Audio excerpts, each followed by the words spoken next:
I mean, Chris did send two questions, but it's already been an hour and 5 minutes, and James has already started inviting other guests onto the show. That's never happened before.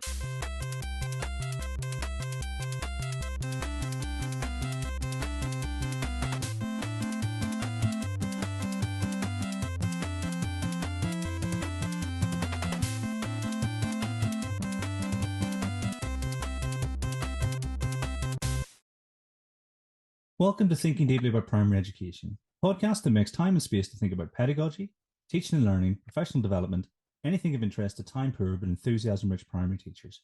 This week, I'm joined by Rachel Walker. Hello. And James Rayburn. Hello. And this is both your first times on the podcast, guys. It's lovely to have you here. Thank you very much for joining me. Thank you so much for having us. Looking forward to it. And the focus of the episode is going to be use of technology in education. But first, Rachel, what you reading for?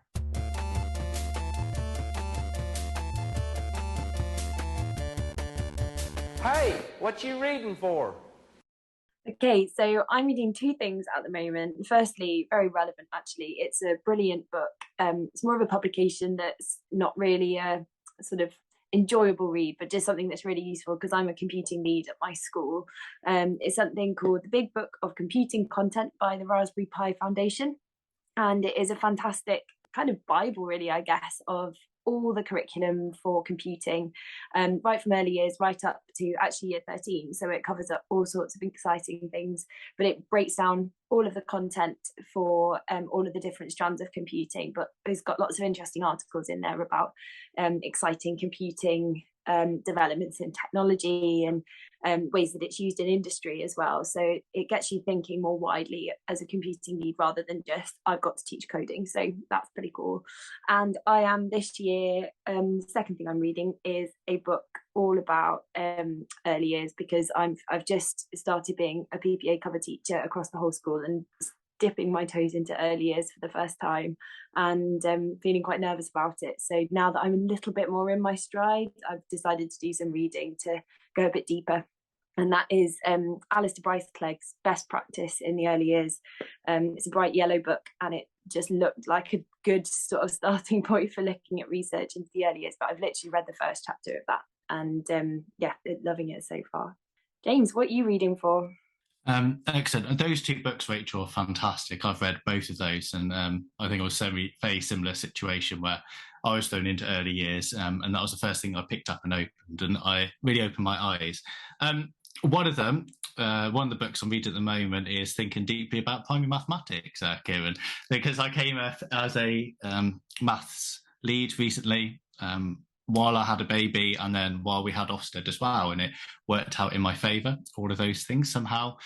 But because I'm driving around schools late at night, awake with babies and things, I'm listening to an audiobook about Radical Candor by Kim Scott.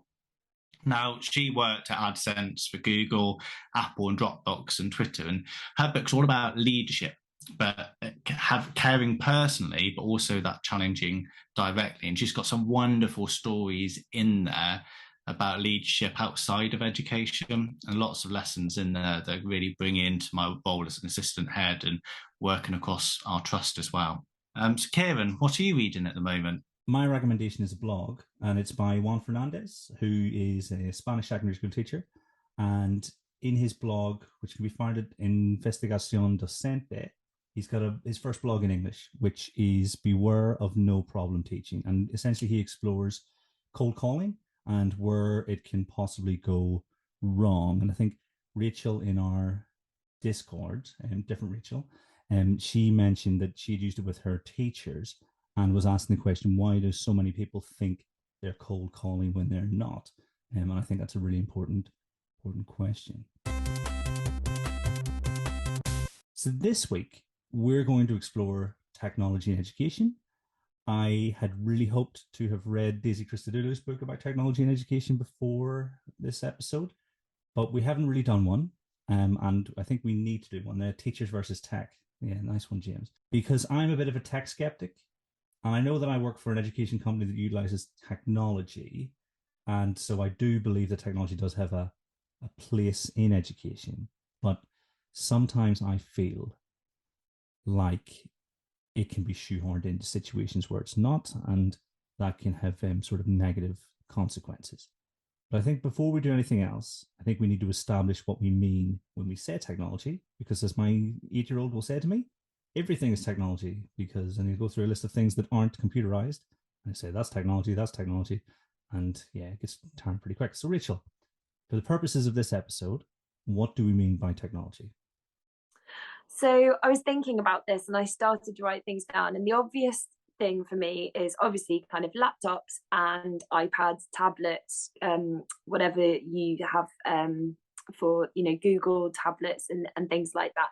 But then when you really drill down into it, we're not just talking about those things. We've got things like PCs that quite often sit in people's rooms, computing robots, things like Spheros, or apps and programs that live on those devices, and things like projectors that have been around for a little while but definitely still live and kicking in a lot of schools. So I think when we start talking about tech in the classroom, I think mainly for me it's really about how we use devices that children have got on their desks, but can include all those other things that we perhaps use as teachers to instruct and to get children on board with what we're trying to get across to them. Building on that, Rachel, it's those tools, but it's also the systems behind it. And I think technology is a bit of a paradox when you start looking at it, and it's a moving field that constantly changes. And so it's really the advancement of education, teaching and learning through that use of technology. So it can be things for teaching. So it could be use of Seesaw, Teams, Showbie, for assignments. It could be used for learning. So what formative assessment and communication tools you could use. It could be a simple links to administration. So your MIS system, timetabling, how you talk to parents online. There's also the devices and that infrastructure that underpins it. And I think as educators in school, it's our job is to try and connect the dots of what it looks like. And it was a really interesting quote I read the other day that Thomas Edison was quoted in 1913. He said books would soon be obsolete in public schools. It's possible to teach every branch of human knowledge with motion picture. Our school system will completely change inside 10 years. Well, that's 1913. And technology can have an impact. Whether it is having a purposeful impact and what that does look like is interesting. And I think COVID has moved us forward in lots of ways, using technology and think about its purpose of it, but it's still a paradox. And it's really interesting following what almost the DFE think technology is to what it is actually in the ground as we're teachers as well. Yeah, I think it's quite important that thinking about the DFE and what their vision of technology is, that technology is so much more than just putting a laptop in front of a student. There's so many other things that have to be considered before it can have any sort of an impact in the classroom. And I think in many ways, lots of practitioners are nowhere near well equipped enough to be able to really make the best use of it. It's really quite different from giving somebody a pencil and paper. There's just so much more that you've got to do with all those systems and behavior management changes, management of your own emotions and how you cope with challenges when things are thrown at you, because as I'm sure every teacher listening will know, when you get given 30 devices, it's probably guaranteed that at least one of them is going to give you some sort of problem, possibly and probably more. So it's how you handle all of those as well. So there's a lot that goes into it before there's something that actually appears in the classroom. This seems to raise more questions than it answers. Is there an argument with the DFE about what technology is? Do they define it in a different way to everyone else? Honestly, I'll probably have to go and look back at exactly what they report and say at it. What I think is interesting is the EEF has started to put the use of technology into their reports as well. So they came out a while ago with a summary of recommendations of how it can be utilised within school. And that comes into consider how it will improve teaching and learning, about the quality of explanation modelling, the impact of pupil practice, and improving assessment. One thing the DFE have done is thought about the infrastructure in the background, and they've recently released some guidance behind what they think the standard should be for primary and secondary. And so I know one of the things for primary is that you have a 120 megabyte line, whereas secondary, I think it's a gigabit line that they ask you to have. Now, if you've got a large 3-form, and we've even got a 5-form entry primary school, that's actually not sufficient, and that would only last for a few years. So with the levelling up programme of what the government wants to do, you'll see that technology and this raising of standards and is interweaved into a lot of things. But I think, as Rachel and I are really alluding to, it's all about the learning first, and actually how does technology support that. And I think that's the really core concept that we need to think and consider, and make sure that what we do put in place, and with restriction budgets and everything else that comes with that, actually is the infrastructure and what we're doing from an operational point of view, supporting education and teaching on the ground as well. And really, those things have to come hand in hand. You have to have really strong pedagogy, and you have to have really strong infrastructure. When you've got those two things, you have the possibility of some really fantastic things happening in the classroom. But if one of those isn't right, then you're going to have problems. Yeah, so that's pretty clear. You know, from both your responses and then from sort of the additional bits, you're like, it's an extension of the teacher and the systems that allow the teacher to be successful in the classroom, rather than technology for technology's sake. I think that feeds quite well into sort of the first meaty question. Does it have a place in the classroom, and why? I mean, you're already alluding to the fact that it might. When I was at university, I had a professor called Steve Wheeler, and he came up with a phrase saying, learning first, technology second. And I remember, and I think it's probably the only thing I remember from university, the lectures, was he had a picture of a transparent boat. And he said technology should be transparent in the lessons. It should be a way there to improve learning. It should be a way to support what you're doing. And in my role as computing and digital innovation lead across our trust, and I work part of school improvement, I see the use of technology making teacher and learning explicit. So, for example, one thing that we all do with children is explain and model. Now, traditionally, a lot of teachers may have things on a PowerPoint. They show those pictures on there. And I know even back in the day when I had lesson observations at university, there was a box, have you used IT? And it was just literally, I put a PowerPoint up and I would tick that box every time. And no one really knew what that meant. But if you think about explaining and modeling, there's supporting that direct instruction. You can really go from a big picture from Google and zooming in onto the context. It could be virtuality, trying to bring abstract concepts about the Egyptians or the pyramids to life within the classroom. And it's building those images and concepts with the children. And it should be almost an extension and part of your toolkit within the classroom as well. And there's lots of things, and I'm presenting to our heads and directors tomorrow based on these ideas. There are lots of things like about allowing you to be responsive and being adaptive in the classroom. We need to be adaptive to our teaching, and we need to think about actually how can we do that. So tools such as, I know, complete maths and learning by questions allow me as a teacher to choose some questions to work out what do the children know. I can do some check for understanding based on that. And I could be really responsive. If the results are, I've got 6 children here I need to work with, I'll bring them forward to me to work in a small group while everyone else can go on to a do now activity and vice versa.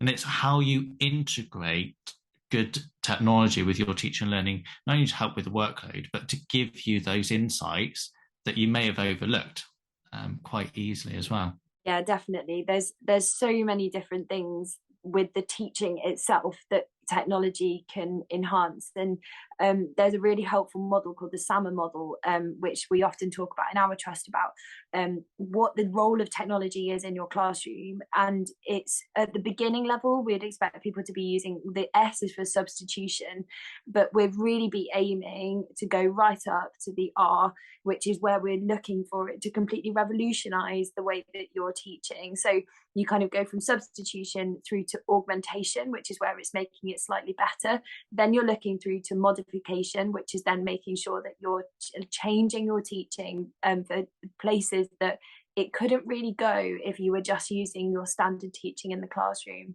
and it's redefinition, actually, I think, is that R, isn't it? That's how we call it. So it's redefining your teaching completely. So it might be an example of taking your year fours on a Viking adventure to a museum that they never would have been able to go to, because perhaps you live on the south coast and you can't get up to York. So you get to go to that museum and take a tour, and then do voice notes and record your learning in a way that you never would be able to had you not got technology in the classroom. But that's not where most people start. Most people would start simply at substituting it, and lots of our schools start with perhaps their reading lessons, where they are having the book on the screen, and they are simply using it to read the text, and the children can then maybe draw on the screen instead of drawing on a piece of paper. But there's so many different elements within that we'd be taking people on almost like a pedagogical journey towards getting used to the technology. But the aim for everybody is that actually technology can take you so much further than your standard classroom practice could do. But you have to believe in it to be able to get to that stage, and you have to overcome those hurdles of things like it might all go wrong, the internet might be too slow when you're uploading something, but the possibilities are there for so much more than that when you're using it in the classroom. I'm not sure I was as skeptical as I thought I was, because I'm not along to most of the stuff you guys are saying. So maybe I just didn't realize. Maybe I'm just really averse to the bad or the less impactful uses. Neil Almond was sending us a video the other day of him floating about to this medieval castle on his computer, and we were talking about how great it would be if there were castles that had been sort of augmented, so that right now they are stones. I'm thinking places like Hadrian's Wall, not necessarily a castle, but a lot of excavation had to go on to find out what was there. If you could take kids around that kind of place, it'd be fantastic. Because he was looking at, was it the Mott and Bailey type castle that they had, and yeah, it looked fantastic, and you were getting this like first-hand experience. Less is more with technology, and use a few things really well.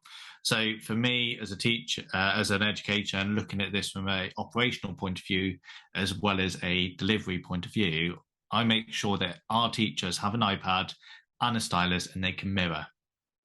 Just having those few tools opens a whole world of best practices for teaching and learning, and being able to have a stand, put children's work underneath it, or take a picture and crop, actually, let's focus on this sentence, not the whole book, let's focus on this element of it. And you learn new things every day. I was talking to some teachers yesterday afternoon. I was like, we need quick ways and quick wins. And how do we annotate? Well, if you take your Apple Pencil, if you've got an iPad, and scroll up from the bottom left corner, takes a screenshot. Well, then you've got all the pen tools. I don't need to take a picture, annotate it.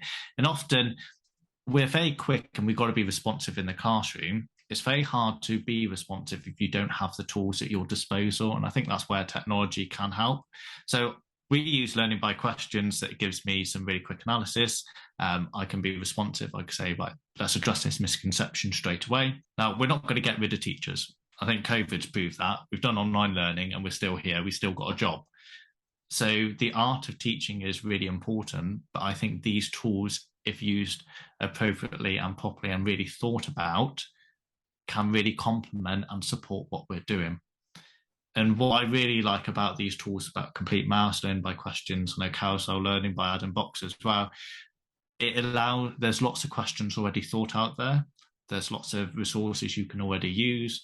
They've been peer reviewed, and it allows that more pupil practice. It allows in that classroom, let's try and practice. Let's get this fluency and make sure it goes into, from our working memory, into our long-term memory, so we can go deeper with these concepts as well and be able to explain it and justify and explore. I think there's something interesting there that you've given quite a lot of maths examples. I would often say, I think maths is actually, I'm also maths lead as well for my school, and I find that maths and technology lend themselves very, very well to each other. I think because there are so many apps out there that use those algorithms to work out what the children know and what they should know next. Times Tables Rockstars is another great example of how technology can really, really help with something like fluency.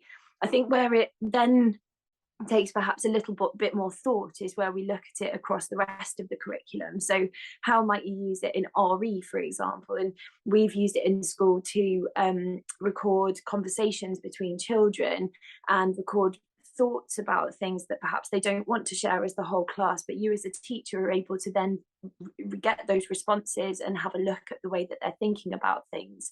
And so it's quite amazing that you can do that across the whole curriculum. And I'm excited about a time when different resources, I think people tend to focus a lot on maths and English because obviously they're our core subjects. And like I say, maths lends itself very, very well to technology. But I think there's a lot in our future that's going to keep on coming to give us more resources for things like English. I'm excited to see people build writing revolution style sentence training software where children can put clauses in and work out where the punctuation's supposed to go. I think that's probably the direction that things are going to go over the next few years, and I'm excited to see what that might look like. And we've done lots of that within our school, thinking about how you can scaffold work for pupils. I had a child in year 5 who wouldn't say boo to goose, and we had a class assembly, and I wanted every child to have that opportunity to speak, and obviously is really important. So for him, we decided that we would green screen, we would record it on an iPad, and he would be the news anchor. And he sat in my classroom during the lunchtime with some of his friends. They recorded this on a green screen, loved learning about how to change the backdrop. And I think he spoke most in front of that camera, in front of that group of children, and was so proud that it shared to all of his peers, the whole school, which was 600 pupils, and all the parents, and it gave him a voice. And one of the things I think technology does, it makes that incidental learning visible. We're not here to capture everything, and we don't need to capture everything, but it's a way for rehearsal. And if you think about the Talk for Writing, and we use The Right Stuff by Jane Constantine, they have these days called experience days, and we know oracy is really important. Tools like Cecil, Shobi allow you to record. So, for example, in a lesson I know that's being delivered tomorrow in one of our schools, they've got the different plot points of the story, and they are going to record, the children are going to record their ideas underneath it, so they can listen back to that and then apply that in their writing. When you talk about the writing revolution, I love that idea, that book, and we've just replicated some of those within Cecil and just moving things across. I think the danger comes though, and it comes from the Samar model as well, where you replicate exactly what you do on pen and paper onto technology. Because actually I've been in schools where they've put technology in place, they've got iPads, they've got a one-to-one system, but they haven't thought about what are the strengths of technology, which is moving, highlighting, annotating, and what are the weaknesses. Well, long form, if you've got an iPad, actually writing on it, annotating is not the easiest, and long form text isn't. And it's not always writing should be the end game. I think when you look at history, for example, and you've got debates coming up and you have got a discussion, you can plan your ideas on Seesaw, you can have your concepts, you can practice it, you can sort things out, and then use that as your guidance almost to have that classroom debate afterwards. So technology, I think what Rachel and I are seeing is technology can be used at different points through a lesson for different purposes. It doesn't have to replace a whole lesson. And I think that's where good integration and good implementation of technology comes, but that takes time. And sometimes getting staff on board of, here's an iPad, let's mirror it to our screen, what can we do with it? And showing a castle as simple as that and bringing children on that journey can make a huge difference to teaching and learning. You guys are really convincing. I'm happy to accept that it does have a place in the classroom. Although, like I say, as I'm listening, I'm feeling maybe I thought that already. Rachel, was something you said there about books becoming digital? Because one of the things I've struggled with is the switch from paper to tablet. And so I've got lots of ebooks, but as you guys would see behind me, I prefer the physical copies. Are younger people making that transition more readily than perhaps some of us who are a bit too old now? Well, it's interesting. I think I think there are different positions on this. I think our children are exposed to so much digital content now that they're not necessarily reading books on screen, but they are reading on screen a lot. And our reading lead is fantastic. And she did a bit of training with us about reading rivers and asking children to track what they were reading across a 24-hour period. And it was really interesting because it was like they were reading the storification of a game, and they were then reading a little bit of a social media feed, and then they were reading messages from friends. And actually, if you looked at it, a lot of the content that they were reading was digital. On the flip side, though, there is some research out there. I can't remember the exact research it is, but I can definitely look it up. But it's about how actually information goes into our brains better when we are reading on paper rather than reading off a screen.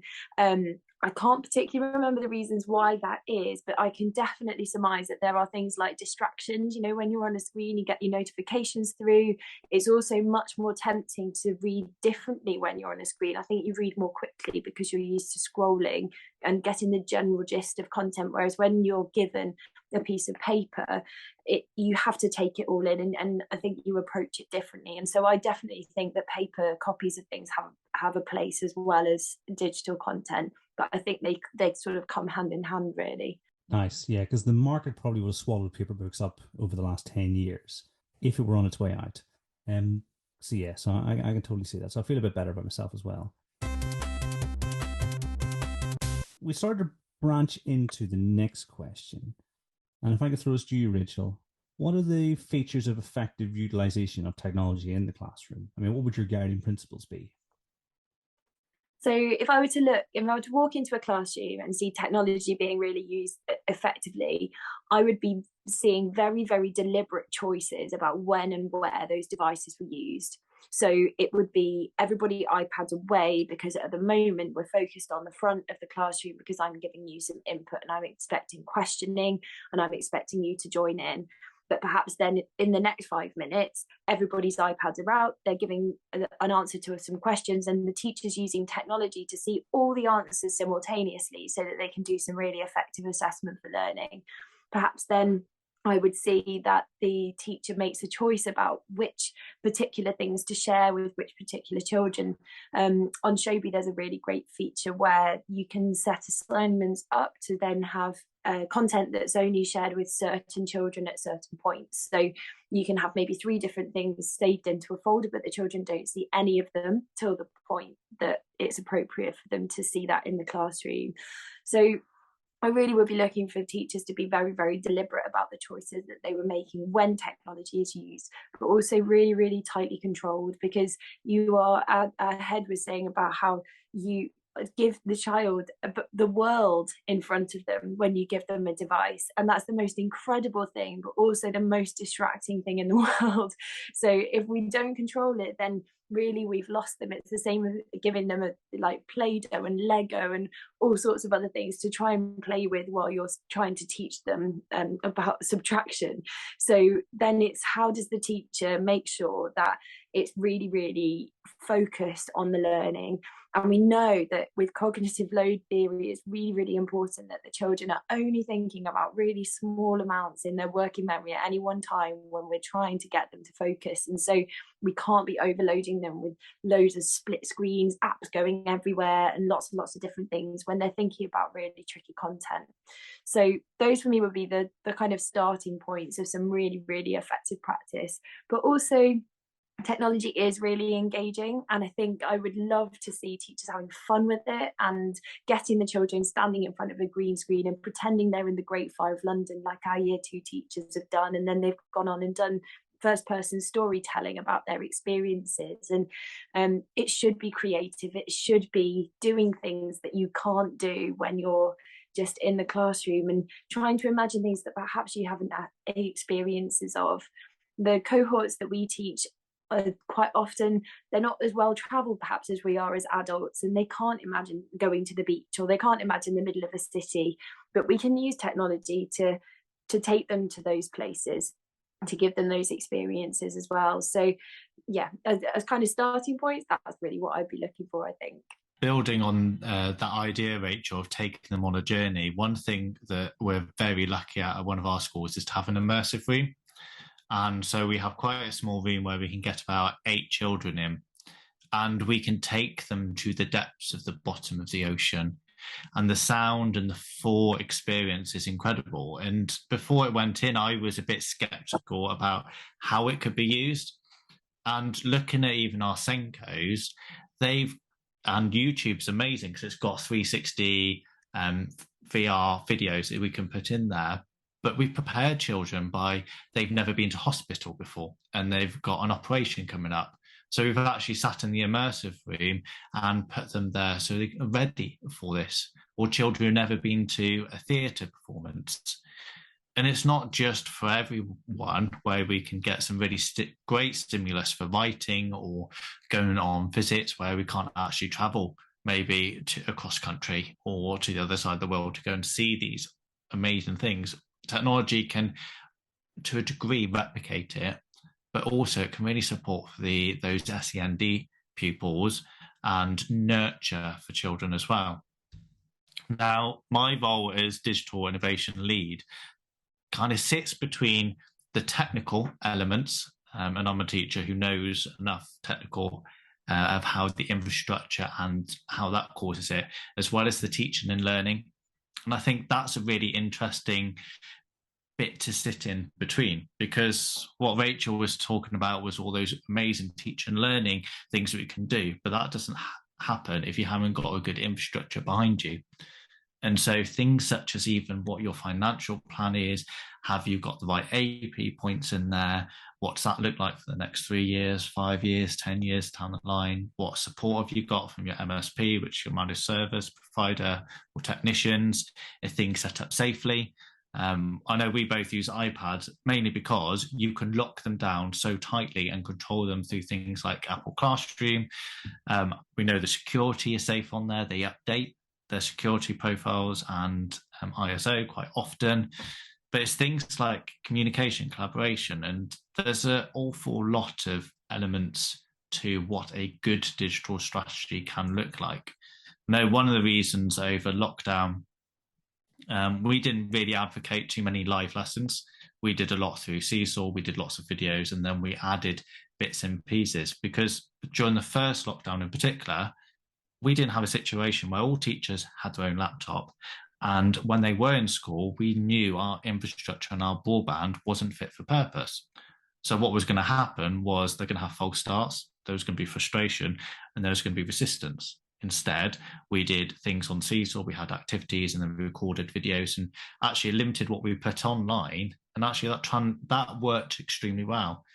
By the time the second lockdown happened during COVID, we had put a lot of these things in place. We had a clear digital strategy, and we have now got almost a 10-year plan in place with things we're doing. I know will last 10 years and will be above and beyond what we need now, but will still be fit for purpose down the line. And it's how all of those things interlink are really important. Budgets in particular are constrained. And we're looking at schools of actually, do you need to cut staff? How do we save money? And as a trust, I know we are, as 15 schools, we really are looking at what we can do. One of the things we've looked at is how we lease devices. So I've recently bought a car. It's an electric car, and I bought it on a lease this time, mainly because I know in 3 years' time, where battery technology is moving, I'm not going to have that many mileage out of it, so therefore I'd want a new one and keep doing it. It's the same with iPads. The danger we often have in schools is we have to put so much money up front, 15, 20,000, we go and get banks of devices, and then in 5 years' time they're obsolete, and we've got to find another 15, 20,000 to put towards it. Whereas actually leasing, you just pay monthly, you could do parental contributions to it, there's charities, there's ways of recycling. And the danger with old devices is they're not secure. We can't control them in the same way. We can't set up those management tools within it that are so strong in some of these practices to implement it as well. And I always go back to, I think it's Nosler's 5 components of organising change, and I call it the dimensions of change. And when you're looking at a strategy, he says you need a vision, you need the skills, You need incentives, resources, and action planning. And if you've got all of those elements, you're going to have success. But if you didn't have an action plan, well, actually, people don't know where to start. So you can have lots of false starts. You didn't have the resources, the technology, you had all the other bits. There could be frustration because things staff want to do, but they can't do it. If you give them everything, the resources, the action plan, here are the skills, there's no incentive to do it. Well, why should they do it? Why should staff integrate the use of technology? And there's going to be a lot of resistance. You can give them everything under the sky, but teachers don't know what to do. There'll be a lot of anxiety, and there can be confusion if you haven't got a clear vision with it. And so there's a lot to unpack. And I think a lot of good MSP providers and technicians out there will work with you as educators to understand what that vision looks like within your school, within your setting, and the good ones will work with you, because the technicians will admit they're not teachers. The teachers will admit they're not technicians. There's not many people who can sit in the middle, who can challenge both sides. And I know I was on a training today and we were talking about logging in for pupils and what a frustration that caused. And they wasted 45 minutes of their lesson logging in their year one pupils. And I said, time is money. 45 minutes in a week is a long time. And so you've got to really work and put pressure on, and let's find a better solution for that practice. Nice. So you've got being deliberate, being controlled, having fun and pushing boundaries. And then immersive, I think, was the best way to summarize your first point, James. And then infrastructure. So those 5 things, if you consider them, it sounds like you would have a pretty solid approach to the use of technology in the classroom. And I know, Rachel, you said as a starting point, so I imagine you can, there'll be much further to go. It's really clear how passionate you guys are about the use of technology. So it must hurt somewhat when you see poor implementation.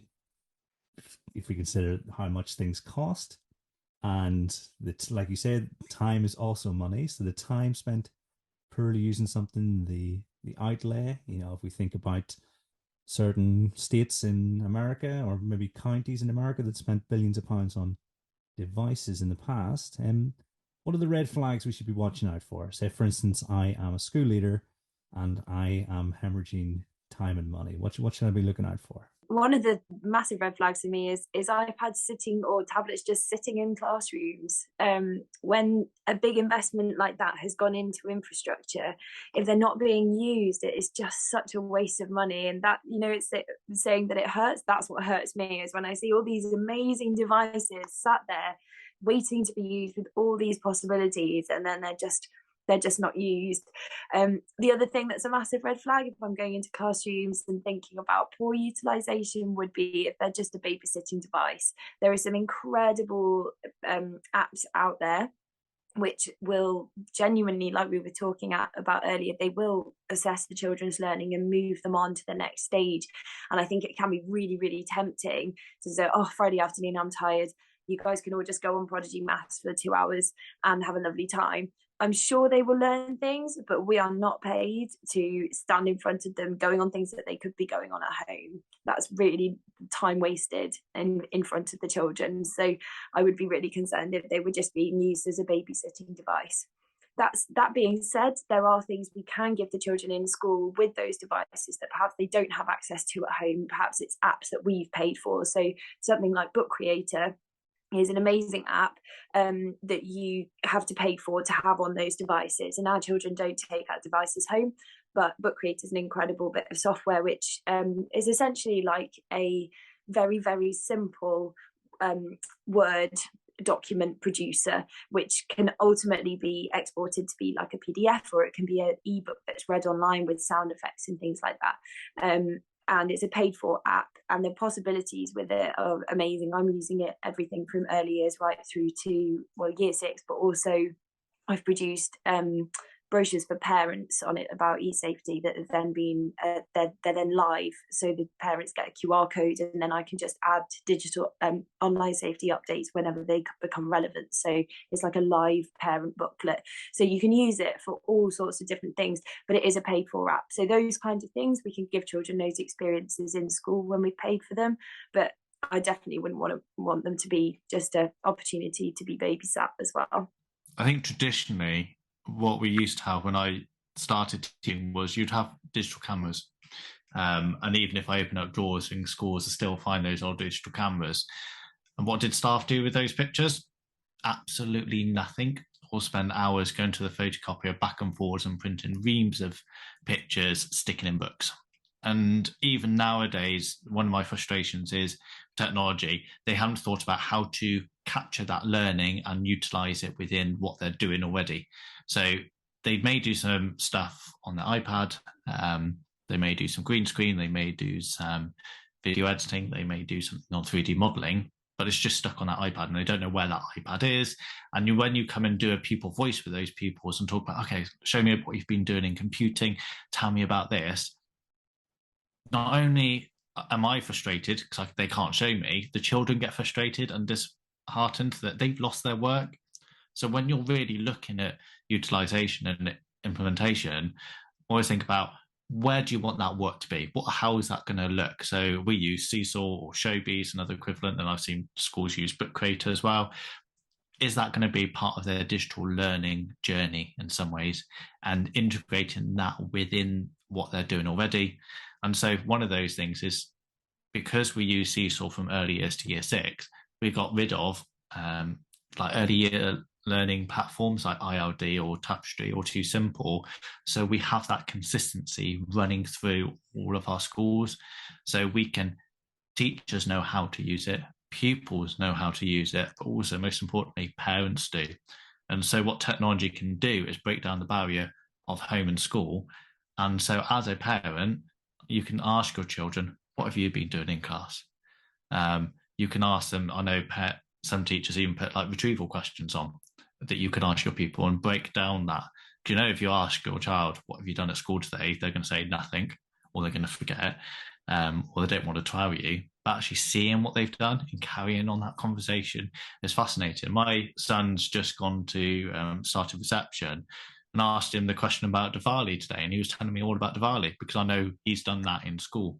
If I asked him, what have you done today? He would have completely shut off. And it's those conversations where technology, if we are sharing things and breaking down the barriers of the classroom, it's not just four walls, learning happens all the time.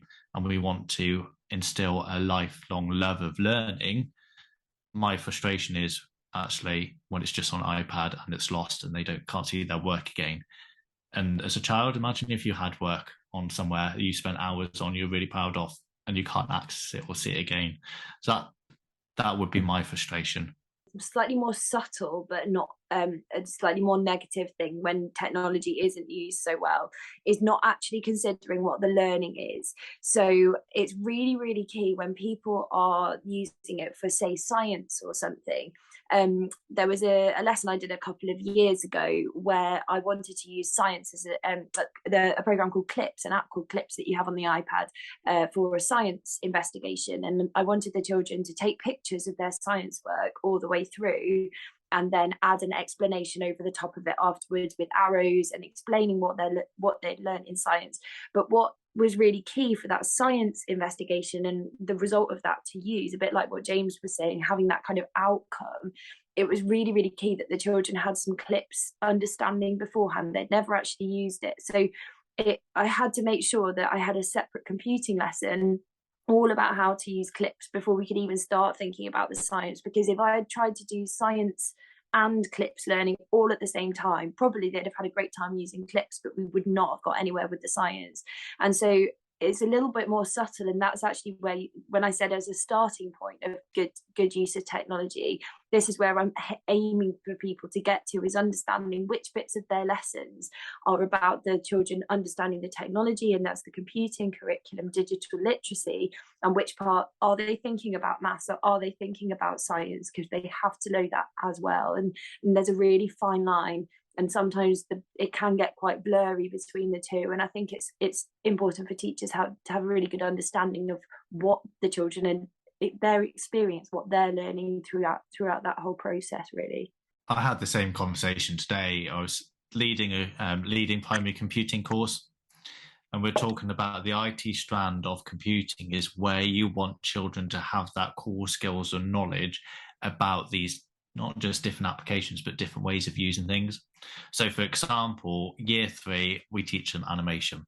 So we teach them what makes a good photograph in year 2. So it builds onto that idea, talk about onion skinning, composition, how it works, linking it to Wallace and Gromit, and lots of other bits and pieces. But I know when I've taught them that, that's then a proxy for them to demonstrate and showcase their learning in different ways coming years 5 and 6 when you're looking at science or other things. And so a good digital strategy is making sure you have those digital skills all the way through. Some of my work that I'm working across our schools at the moment is when I'm coaching staff is I want them to write down not only the skills the children are learning about utilising iPads, but the skills the teachers are utilising. As simple as how to take a screenshot, how to annotate, how to screen mirror, simple little core components like that, because that is then something we can build into almost like a passport of skills. So pupils, right, these are the core digital skills you need to really access technology and make a good use of it. And we'll build those up as we go through, which then supplement what we're doing in computing and within all lessons, but also the same for teachers as well. These are the core elements of skills you need. So when you come and join our trust, this is what we're going to train you in to start off with, so you can get started straight away and you don't have that frustration, you don't have that lack of skill where you can't access things as well. Yeah, something I'm really excited about with our digital strategy at the moment is we've revised the way that the digital literacy strands are looked at, and we're now looking at the purpose of technology. So Michael Tidd's done the purposes for writing, we've turned those into the purposes for technology. So we've got technology to entertain, to inform, to persuade, and we've used those across our whole school, and so they're now interwoven within the rest of the curriculum. And really excitingly, by year 6 they are creating a podcast comparing all the great civilizations of the world, because they have looked at the Mayans and they've looked at the Greeks and the Egyptians and the Romans, and so they've got all that knowledge, and then the digital outcome then is they're able to create a podcast. And that's just something I'm working on this year with my teachers, but it's something I'm really excited about because it's our future. And I think when we were talking at the beginning about does it have a place in the classroom, we've missed out a whole reason for using technology, which is our children need it. They are going to be using laptops and tablets when they go to the workplace. It doesn't matter where they're working, it's powered by technology. And so it's really important for our children to have these life skills in technology. And it's quite easy to dismiss it because it seems a bit difficult. And I think we can be really nervous as teachers to try things that are new or they weren't taught to us. Coding is a classic example of none of us got that at school. So we're all having to learn it at the same time. But you wouldn't look at teaching the Vikings and then not learn anything about the Vikings just because you didn't do it at school. You would go away, you'd read about it. But there seems to be this thing with computing that people go, oh, well, I'm sure someone else will teach them that at some point. But we can't be like that because we're actually setting our children up to fail. We've also gone down the line of having both laptops and iPads in schools now as well, because they have to know lots of different devices and be able to be completely digitally literate. They have to know how to save a file, use a mouse, have keyboard skills. I don't know any university student that's writing out their assignments by hand and submitting them by posting them anymore. You know, you have to upload things, you have to download your course content. There are so many things that children are going to need to know, and the earlier they can start, the better they get. And we can just tell we've got some digital leaders in year 5 and 6 at our school, and those children that have had the access to laptops at home and tablets from a really, really young age, the content that they produce far outweighs the content that other children are producing because they just haven't had the exposure. And I'm so excited about the future of our children who are able to create apps by the time they're 14, 15. There's so many possibilities out there for them. And you sort of look at the big giants of industry now, most of them are software engineers.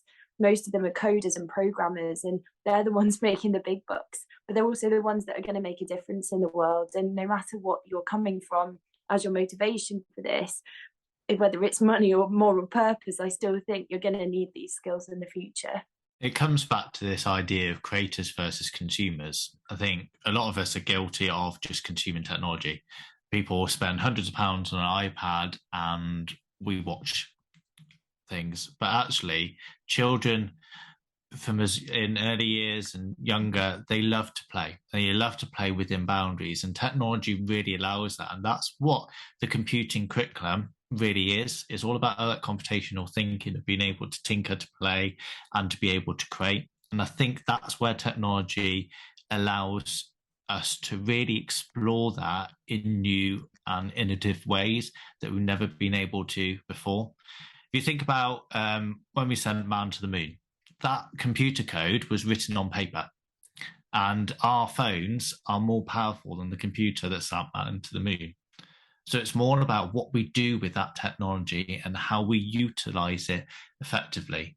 The skills that we're teaching children about, we have to be almost device agnostic. Like, we need to be able to teach them those underlying skills and concepts. So whether it's iPads, laptops, tablets, and yes, we've thrown out a few kind of things this evening about which ones we like, which ones work for us. But we're saying it's not one answer to everything. And what we've mainly taught about those underlying skills and core things. And I think often less is more. Let's really utilize those bits and pieces we can do. And we don't know who is going to be what the future is going to be hold. And whenever we look at future skills, they all look about problem solving. They all look about tinkering. They all look about playing. They all look about actually how can we have a voice in this world. And I think technology allows us to do that. And not only just from a teaching and learning point of view, but from a CPD point of view. I know for our trust, we've shared curriculum resources across 15 schools. And that's going to possibly impact 5,000 pupils. We've been able to continue CPD. We continue to be able to have podcasts and have people all around the country have conversations like this. And we've really got to think about what we're using for technology, why we're using it, because it has some amazing potential. But we've also got to think about the balance of it as well. And none of us are advocating you just put an iPad in the classroom, that's going to fix everything. Definitely not. And it's all about that purposeful learning. What do we know about the science of learning? How can technology support that? And I'm really interested to see where things go in the future. I'm very skeptical about things when I'm shown a new piece of software or shown a new app, because you've got to have a purpose behind it and what it does. And I think there's some amazing things out there, and the ed tech space itself is worth millions and millions of pounds. But you've also got to go on the flip side of it. There's a lot of digital poverty at home, and not everyone has access to devices, to the internet. And if they do, it's what are those parents doing it as well? And so whatever technology that we utilize in school, we've also got to make sure that we bring those parents on board. And part of our role is really to make sure that e-safety, but also how we can positively use technology is brought into the home life as well, to get that rounded picture to make sure we support everyone. There's absolutely no way I can keep up with this, because that was absolutely rammed with gold. And you know, people always often tell me about, oh, they go back and they're going to write things down. I'm going to have to write things down whenever I edit this, and then when I listen back to it again. You know, not least because all of the apps and things you're talking about, I've got no idea. I feel like, you know, the Steve Buscemi gif, where he's all like, "Hello, fellow kids." I'm not that old, but already you guys are talking about stuff that wasn't there when I was mainly a primary based teacher. But yeah, fantastic. I mean, will your children, will they release their podcast on a platform like Anchor, or will it be in house? Because if they do release it, you know, please do share it, because I would love to. I would love to something I listen to. that's my hope. Something like Anchor would be amazing. And I've got to convince the class teacher that it's going to be possible, I think, before we get to that point. But that is the plan. I mean, the recording the podcast is the hard bit. The easy, uploading it to someone else's server is it's pretty intuitive these days, isn't it? Anybody can do it. But I think, I would love to do an episode on the character arcs of those tech geniuses who became billionaires, because they seem to follow a very similar pattern. In all seriousness, I think we've really set up a fantastic sequence of episodes on technology, because I'm fully invested now. I'm thinking, okay, what's the next one going to be? What's the next one? So you guys, say goodbye to your Wednesday nights. No, I'm really glad that it's gone out, because I think I would love to have those conversations with other educators. And the one thing I've really looked at, because across our trust, we use the walkthroughs for our coaching model. And I'm lucky enough to be in the school improvement, and I've kind of walked somehow in school improvement as well as everything else I do. But I've taken those walkthroughs and I've looked at, okay, what's the digital kind of spin on this?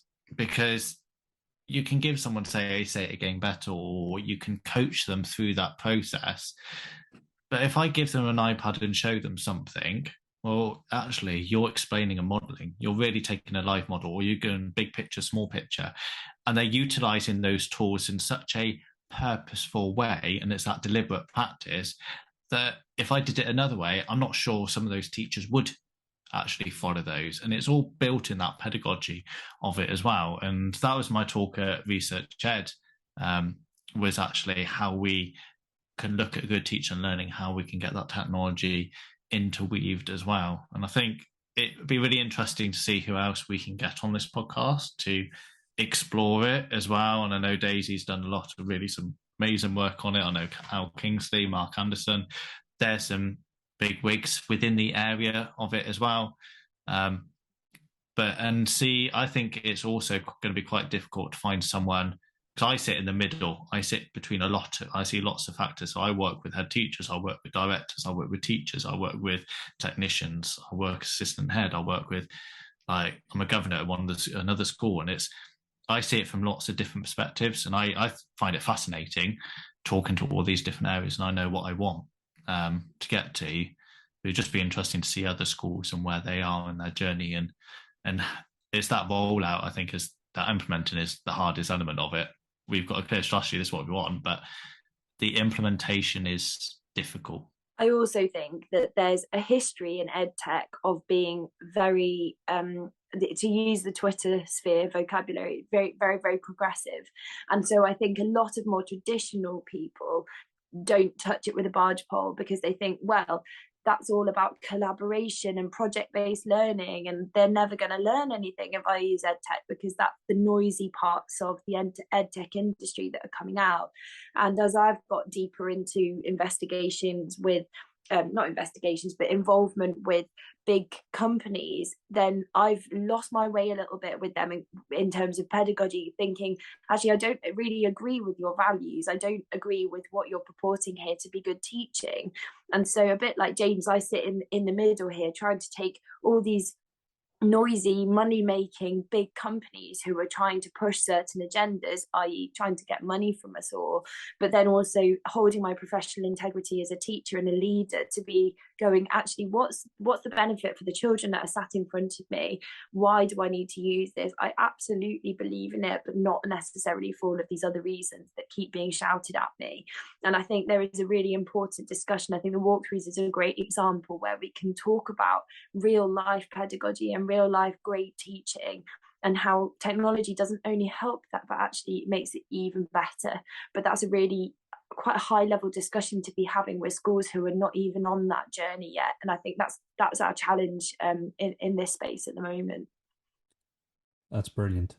I think we should use it, but not for the reasons that are being shouted at me. That's a perfect summary of how many people feel, I think. I have to see how I can share that as much as possible. I mean, Chris did send 2 questions, but it's already been an hour and 5 minutes, and James has already started inviting other guests onto the show. That's never happened before.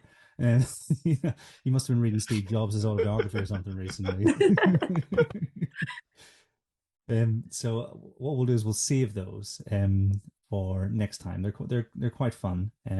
He was giving you, if money is no and carbon footprint were no object, what would you want to see in every classroom? But I think that could go on even longer than we've already have. And he wanted to know if OneNote could be used alongside an iPad or graphics tablet to replace visualizers. And I think there's a lot of weeds to get into there in that one. So, well, I'll apologize to Chris. But yeah, like I said, he say yes to that second answer. Yes, simple answer. Yes, it can. I mean, it's a loaded question. He's setting up. He wants you to say what he wants you to say. But yeah, all the set to do is say thank you very much for joining me. Thank you very much, James. Thank you very much. Thank you very much, Rachel. Thank you, Rachel. Thank you so much. Thank you so much. It's been an absolute pleasure. And everyone at home, until next time, thanks for listening.